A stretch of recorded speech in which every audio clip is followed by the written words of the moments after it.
We are now less than 1 week away from the Falcon and the Winter Soldier's season finale, and things are hotting up for a hell of a conclusion. With Sam Wilson now ready to accept the mantle of Captain America, the Flag Smashers taking the GRC hostage, and John Walker with La Contessa in his ear, it's clear that the season finale is going to have far-reaching implications for the MCU, and some intense ones at that. So, with the final episode upon us, we thought it would be a great idea to gather some predictions for how the series may end and what may come next. I'm Ewan, this is Whatculture, and with me today to talk all things Sam and Bucky is Amy Rapier. Hello. Hello. Yes, the season finale is upon us, and last week's episode continued the trend of just the show getting progressively better and better the more it goes. I really enjoyed last week's episode, and of course it sets things up for a heck of a finale. Obviously we have the confrontation between Sam, Bucky, and John at the start of the episode, and then, he has the hearing where, he gets his other than honorable discharge from the military and gets the Captain America title stripped away from him. But then comes in Julia Louis-Dreyfus's character, who is obviously La Contessa from the comics, did a whole video on that on Friday, to basically say, well, technically the government doesn't own that shield, so you could totally just get it back if you wanted to. And then obviously the mid-credits from that episode shows John making his own shield. And the implication here is that with Sam, and I'm going to presume Bucky as well, which we have seen from the mid-season trailer, going up to rescue the GRC from the Flag Smashers, the implication here is that John Walker is going to gate crash the party. And I imagine in an attempt to try and win back some public favor, his entire reputation is in tatters. He's completely tainted the legacy of Captain America. And yeah, I guess my first prediction here would be that he's going to show up at the GRC, and we're going to get a big fight between him and Sam. Sam, though, obviously embodying the legacy of Captain America better in terms of he's going to actually try and talk to Carly and try and get her to reconsider what she's doing. That's kind of my first thought.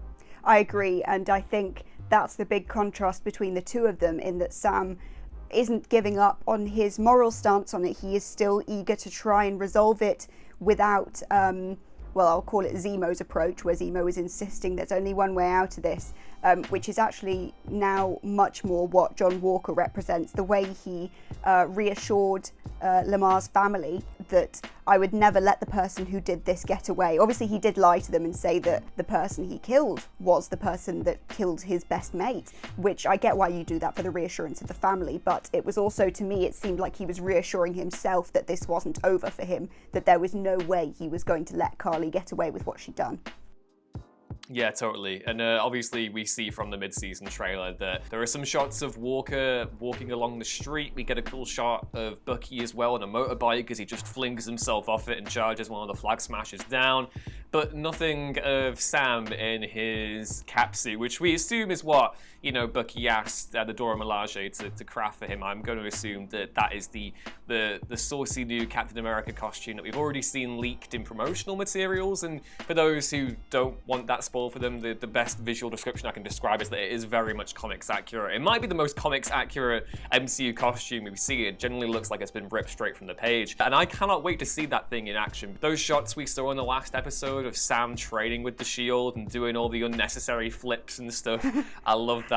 Just I hope he gets more flips in per shield throw than Steve does. But yeah, in terms of other predictions, Amy, did you have anything that you think is going to go down in this episode? One thing that I am really interested to see is how the power broker is going to play into the final episode in terms of an identity reveal, and also how his or her presence and influence is going to impact on the overall story of what's going to happen with the GRC, what's going to happen with the Flag Smashers. And there are a few theories floating around as to who the power broker may be. Generally, so far, it's been referred to as a he, but I've seen a few people saying that there is a possibility that's completely wrong, and we could be looking at a female power broker in the shape of either Sharon or Contessa. And I have mixed feelings about both of those ideas, but I do have to say right now, I don't trust Sharon. I have had funny feelings about her the whole way through, and then when we got that little glimpse of her on the phone, Yeah, no, I totally agree. It wasn't. I mean, I guess it was heavily implied in the scene that it was Batroc. I wasn't sure to begin with, but you said to me before we came on that subtitles actually confirm that it is Batroc she's speaking to. So it shows, it's already been established that Sharon, after the events of Civil War, had to get up to some less than legal activities in order to, continue making use of her skill set. And I guess that would potentially be a thing to consider. There was a period in the comics where, Sharon Carter has never been an evil character, but there was a brief period of time where she was brainwashed, and when Captain America, when Steve Rogers gets shot in the aftermath of Civil War, it's actually a mind-controlled Sharon who shoots him at point blank. So I don't think there's mind control here, but there's definitely scope for, say, one of Marvel's writers to take a look at that sequence and go, wouldn't it be interesting if maybe Sharon had a darker side to her, which I could totally see them doing. I hadn't really thought of the Power Broker in this last episode because he's kind of taken a back seat for the past two, I think.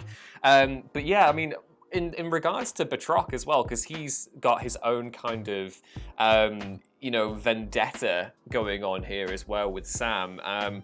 How do you see him fitting into this? Because I can't make heads or tails of his loyalty here. He's answering to Sharon, but he's also coming to Carly and saying, well, I'm joining up because I want a shot at Sam again. So I have no idea how he's going to factor into this, and it kind of leads me slightly, before getting carried away with myself here again, it does lead me into the theory that with all these villains in play right now, Marvel are laying the groundwork for a supervillain ensemble in the form of the Thunderbolts. I kind of brought this up in the video last week, but where do you kind of stand with Batroc right now? I'm confused. I don't know. I mean, that summarizes all of it, doesn't it, really? I'm confused. With sort of the conversations that he had with Sharon, where any native French speakers, feel free to just roast me in the comments for being completely wrong, but as far as I could tell, he was sort of implied like he's been working for her more than he would like to. They've got an ongoing relationship that's been going for a while.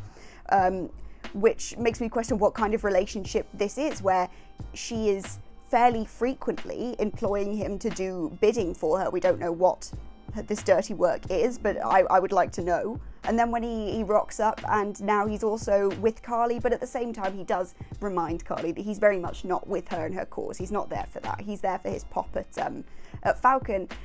And I don't know where I think his loyalties lie. Instinctually, I want to say with himself. I think he's just out for whatever we can get.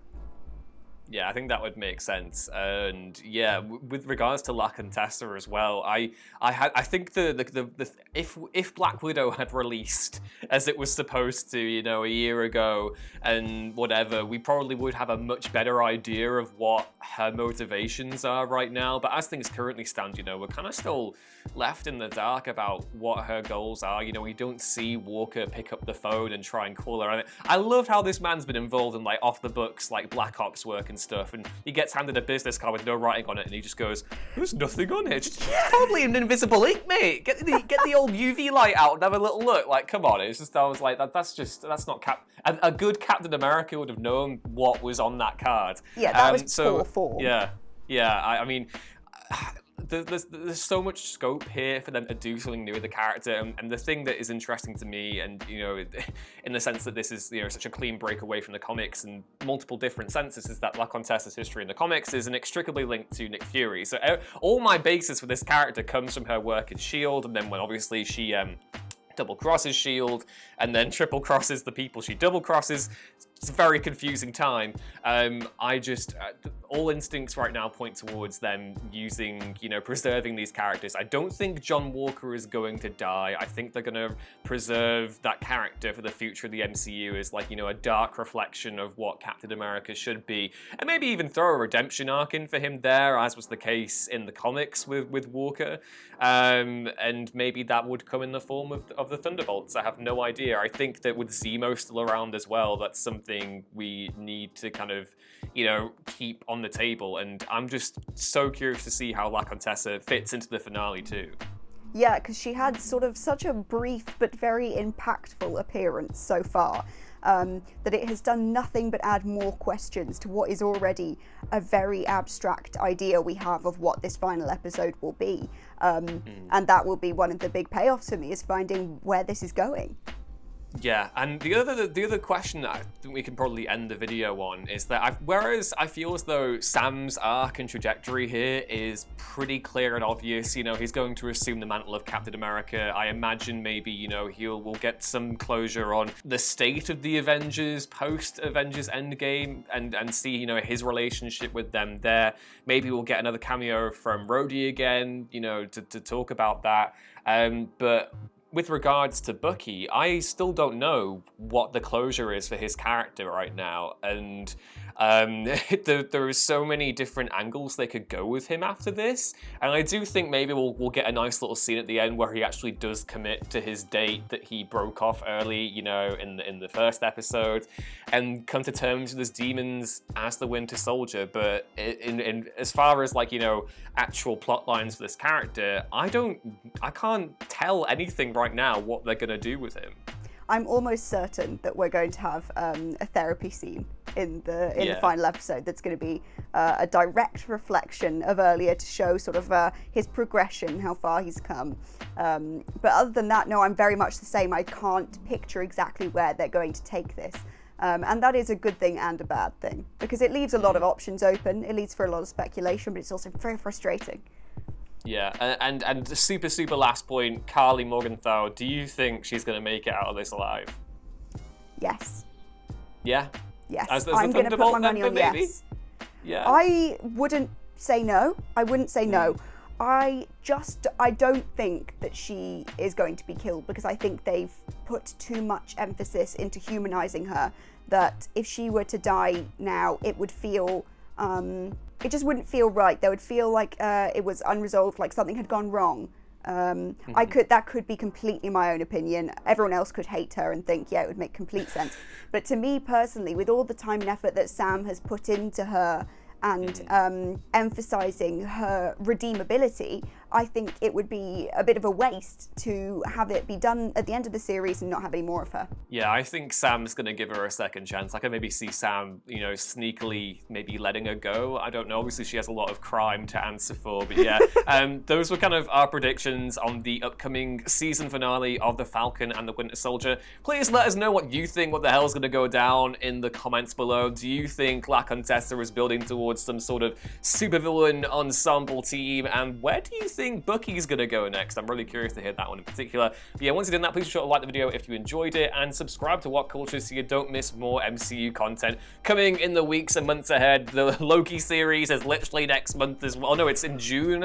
It just won't stop. The MCU content won't stop. It's like Billy Joel, we didn't start the MCU fire. But yeah, once done that, you can go check me on Twitter if you want to see more stream of conscious dumbness at Ewan Ruins Things, and you can follow Amy on Twitter at Amy Repair.